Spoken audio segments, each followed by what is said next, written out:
Olá, seja bem-vindo a mais uma reflexão sobre Jesus e o Decálogo. Nesta sexta reflexão, eu gostaria de esclarecer, antes de mais nada, que a partir do quinto mandamento até o 10º mandamento, a preocupação de Moisés, no caso a própria preocupação de Deus, é estabelecer limites, é dar direções claras em relação aos relacionamentos interpessoais. Se os 4 primeiros se ocupam com o relacionamento vertical ascendente, aquele que temos com Deus, os 6 últimos mandamentos estão relacionados à dimensão horizontal dos relacionamentos humanos. E honrar pai e mãe e os mandamentos seguintes, todos eles buscam dar diretrizes de como nós podemos nos relacionar e desta forma expressar amor uns pelos outros, como nós amamos a nós mesmos. E ao olhar para o Decálogo, e isso também nós podemos dizer a respeito de toda e qualquer lei, é necessário reconhecermos que o mandamento tem seus limites. E, neste caso, os limites que a lei possui, alguns são inerentes a ela mesma e outros são limites que são gerados ou impostos por fatores externos. O primeiro limite que eu quero ressaltar no que diz respeito à lei é que a lei ela não se autoimpõe, ela não tem em si poder de, ao estabelecer sanções, ser ela também a sancionadora, ou seja, ela não por si mesmo não consegue punir o transgressor. Por isso, quando uma lei é sancionada, ela é elaborada, estabelecida, ela deve prever que aqueles que transgridem, sejam punidos. Mas a lei mesmo, ela não consegue punir. Evidentemente, ela precisa que aquele que a sancione tenha condições de punir os transgressores.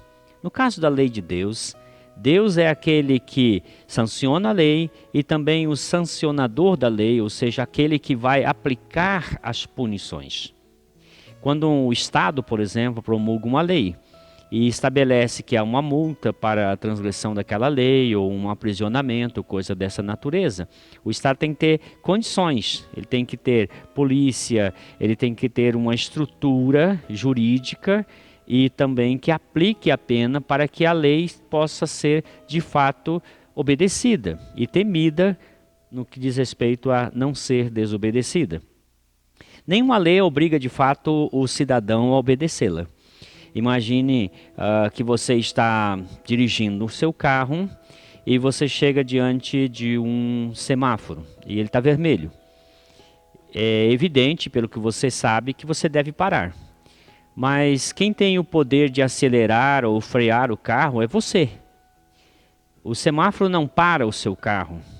Você pode avançar.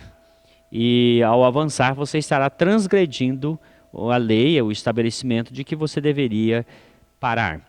Então a lei tem seus limites, ela não consegue aplicar por si mesmo a penalidade ao transgressor e ela também não consegue segurar o agente moral de maneira que impeça que ele avance, por exemplo, a um sinal vermelho.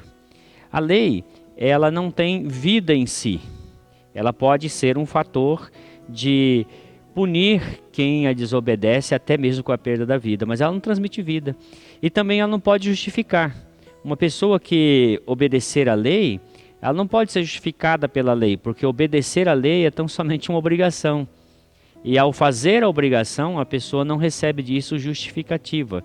Ela é declarada inocente, evidentemente, mas não é justificada por obedecer a lei. Se ela obedecer a lei em 90% e desobedecer em 10%, ela é um transgressor da lei. Então não há um momento em que a pessoa possa dizer, a lei me justifica. Isso não é verdade. O 6º mandamento é um mandamento bem interessante. E diz assim, não matarás. Ele é o primeiro daquilo que nós poderíamos chamar de a tríade sucinta, ou seja, 3 mandamentos que têm apenas o advérbio de negação e um verbo que o segue. Então, o 6º diz não matarás, o 7º não adulterarás e o 8º não furtarás. Muito bem. O que o 6º mandamento está evidentemente proibindo? Essa é uma pergunta que as pessoas às vezes fazem. Por que Moisés diz não matarás e em outros lugares diz que eles devem matar? Bom, primeiramente deve ser entendido que a lei mosaica, e em especial aqui o Decálogo, ele está dentro de um contexto de aliança. A aliança de Moisés, a aliança estabelecida por Deus através de Moisés no Sinai, traz mandamentos relacionados à realidade dos israelitas. E não matarás aqui deve ser entendido assim: não matarás a outro israelita. A limitação é clara no sentido porque em outros momentos o próprio Moisés diz que eles devem matar os amalequitas, que eles devem matar os cananeus, que eles devem matar os seus inimigos que estão ali na região e vai de alguma maneira impedir que eles tomem posse da terra prometida. Então, primeiramente, um israelita não deve matar outro israelita. Em segundo lugar, está previsto aqui a questão do dolo. Matar com dolo, matar com a intenção de exterminar o outro, de eliminar a outra pessoa. Porque se uma pessoa matasse sem dolo, havia uma instituição estabelecida por Deus, a chamada cidade-refúgio.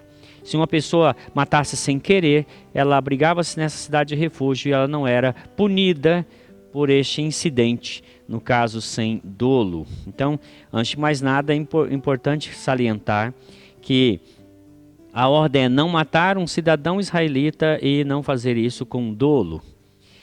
Nós vemos na Torá que Deus ordena, e Moisés fala isso, que eles deveriam eliminar os amorreus, heteus, ferezeus, cananeus, heveus e assim por diante. E essa era a razão porque eles não deveriam se associar às suas práticas idolátricas. Temos, por exemplo, em Números capítulo 25, um incidente bem interessante. Israel se deixou envolver por mulheres moabitas e um homem chamado Finéias, ele mata um príncipe moabita e uma mulher, um príncipe israelita e uma mulher moabita, e ele recebe elogios por isso, indicando claramente que ali não se aplica esta ordem, não matarás. Muito bem. Os juízes, quando eles iam julgar casos, eles tinham então condições de decretar a morte dos transgressores da lei, em especial algumas transgressões, como amaldiçoar a Deus, amaldiçoar pai e mãe, adultério e assim por diante. Nós temos alguns exemplos de pessoas que mataram outro israelita com dolo e foram condenados, como por exemplo Davi, que não matou Urias, mas ordenou a morte de Urias. Nós temos, por exemplo, Absalão, que ordenou a morte de seu irmão Amnon e foi condenado por isso também. Joabe é um caso bem clássico, ele matou 2 generais de maneira traiçoeira e Davi ordenou a Salomão que executasse juízo sobre Joabe. E temos o rei Manassés, que é dito em 2 Reis 21, 26, que ele encheu a cidade de Jerusalém com sangue inocente. São pessoas que transgrediram claramente o 6º mandamento. E o que Jesus tem a dizer sobre isso? No seu Sermão do Monte, em Mateus capítulo 5, dos versos 21 a 26, Jesus comenta esta proibição, não matarás. E é evidente que Jesus, ao falar agora e falar em nome do reino de Deus, ele retira essa limitação que a lei de Moisés tinha em relação à ideia de aplicado apenas a um israelita que mata outro israelita com dolo. Porque nós que somos do reino de Deus, não estamos indo para uma terra onde existem pagãos que ali moram Nós não temos nenhuma diretriz de Deus de matar pessoas para tomar posse de uma terra. É evidente que as circunstâncias do reino de Deus são diferentes das circunstâncias de Moisés. Consequentemente, Jesus ele vai mais a fundo e amplia o escopo desta lei, dizendo em relação a matar, que se aplica a todo ser humano. Então, para Jesus, toda vida humana importa. E ele não somente fala em relação ao ato de tirar a vida do outro, mas ele vai mais fundo e diz, olha, se você tem uma intenção em seu coração, você abriga ódio em seu coração, você lá no seu coração despreza outra pessoa, você já está no caminho do homicídio. E nesse sentido, nós percebemos que o reino de Deus, ele tem uma lei muito mais profunda, que fala ao coração, que não está limitada ao fato da ação em si, mas daquilo que motiva as ações. Quando Jesus está discutindo com os fariseus, ele fala sobre o fato de que os fariseus estavam preocupados com exterioridades, com relação a lavar a mão, não lavar a mão, mas ele diz assim, olha, o que vocês precisam entender é que é do coração dos homens que procedem os maus desígnios, os homicídios, os adultérios, a prostituição, os furtos, os falsos testemunhos e blasfêmias. É do coração do homem que procede aquilo que acaba se tornando ação. Quando Jesus amplia esse mandamento de não matar, ele praticamente retrocede a um princípio já anterior a Moisés, que está na aliança noética. Quando Deus diz a Noé que se um homem derramar o sangue do homem, pelo homem se derramará o seu, porque Deus fez o homem segundo a sua imagem. Deus é o Senhor da vida. E quando uma pessoa tira a vida do outro, essa pessoa está se colocando no lugar de Deus. É Deus quem decide quem vive e quem morre. E quando eu, movido pelos meus sentimentos, movido por rancor, por ira, por mágoas, por intenções malévolas, eu tiro a vida de alguém, eu estou me colocando para aquele alguém como Deus. E isto é inadmissível. Então, Jesus está dizendo que este mandamento de velar, de zelar, de valorizar a vida do outro, é um mandamento que se aplica a todos os seres humanos igualmente. Mas mais do que isso, nós precisamos cuidar do coração. Quando Jesus tem uma discussão com os fariseus, em João capítulo 8, os fariseus estão indignados com ele e querem matá-lo. E naquele embate eles dizem para Jesus, nós somos filhos de Deus. E Jesus diz a eles assim, vós sois do diabo, que é o vosso pai, e quereis satisfazer-lhes os desejos. Ele, o diabo, foi homicida desde o princípio, jamais se firmou na verdade, porque nele não há verdade. Quando ele profere mentira, fala do que ele é próprio, porque é mentiroso e pai da mentira.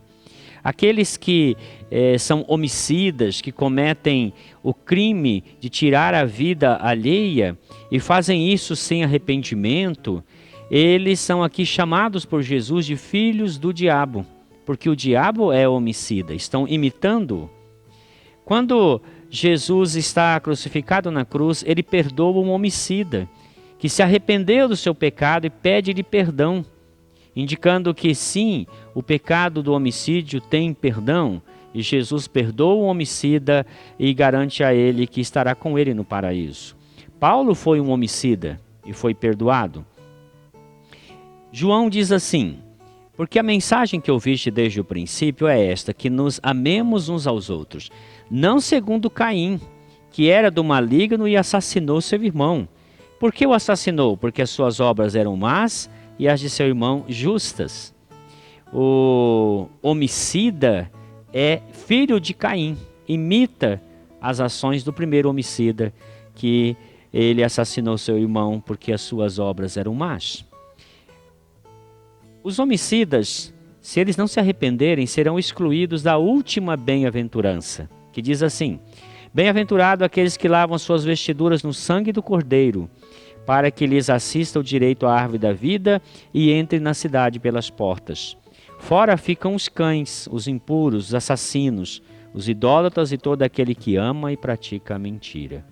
Quando nós entendemos o valor da vida humana e nós reconhecemos que Deus é o doador da vida, nós haveremos de pensar como Ele e zelar, valorizar pela vida do outro e entender que Deus quer que nós sejamos pessoas que transmitem vida, não pessoas que tiram a vida dos outros.